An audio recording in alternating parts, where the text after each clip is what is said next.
Dans le numéro ici, ce qu'il vous demande, c'est de trouver la mesure de l'arc ABC, donc ce que je suis en train de souligner ici en bleu.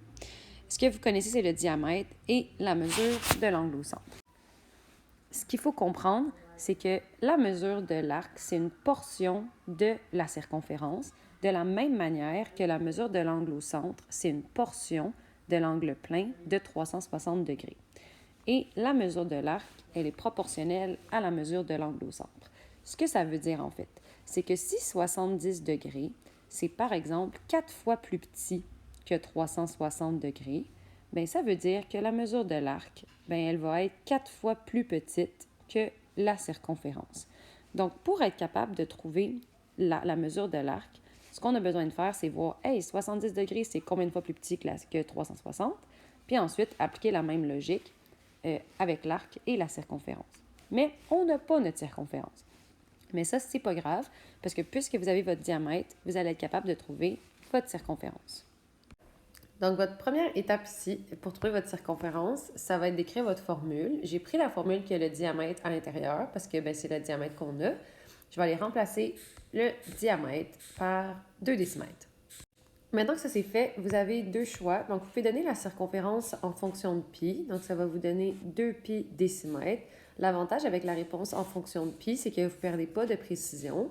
Puis, puisqu'on va réutiliser la circonférence à la prochaine étape, bien, c'est bien de ne pas avoir un nombre qui est arrondi. Sinon, bien, vous pouvez donner la réponse arrondie. Et ça vous donne 6,28. Par contre, j'ai une petite préférence pour la réponse en fonction de pi, puisqu'on va devoir utiliser la circonférence à la prochaine étape. Pour trouver la mesure de l'arc, je vais commencer par aller poser ma proportion.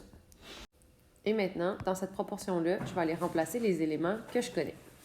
Donc, vous remarquez que puisque j'ai utilisé ma réponse en fonction de pi, mais je n'ai pas eu à mettre les environs égales, j'ai pu garder le symbole d'égalité normal. Si jamais vous avez utilisé le 6,28, ça devrait être un environ égal ici.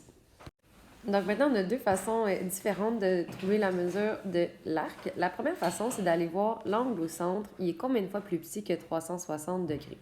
Quand j'ai fait 360 divisé par 70, malheureusement, ça ne m'a pas donné un nombre entier. Ça m'a donné 5,1428, etc.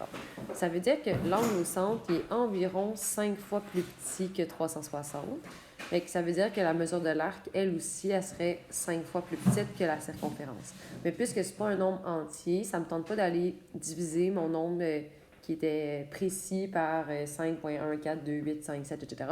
Donc, je vais préférer aller utiliser le produit des extrêmes qui est égal au produit des moyens ou le produit croisé.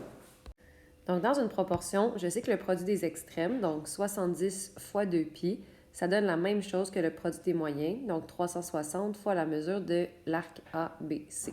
Première des choses, je vais aller faire la multiplication qui est ici. Je vais laisser la réponse en fonction de pi pour garder ma précision.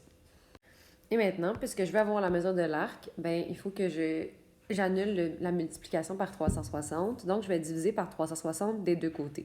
Pour ne pas perdre de précision, ce que je vais faire, c'est que je vais faire 135 pi divisé par 360. Et ça me donne une mesure d'arc de 1,18 décimètres. Ça veut dire en fait que cette mesure-là, elle est 1,18 décimètres. Ça fait du sens parce que la circonférence était 6,28 au complet. Donc, juste ce petit bout-là, 1,18.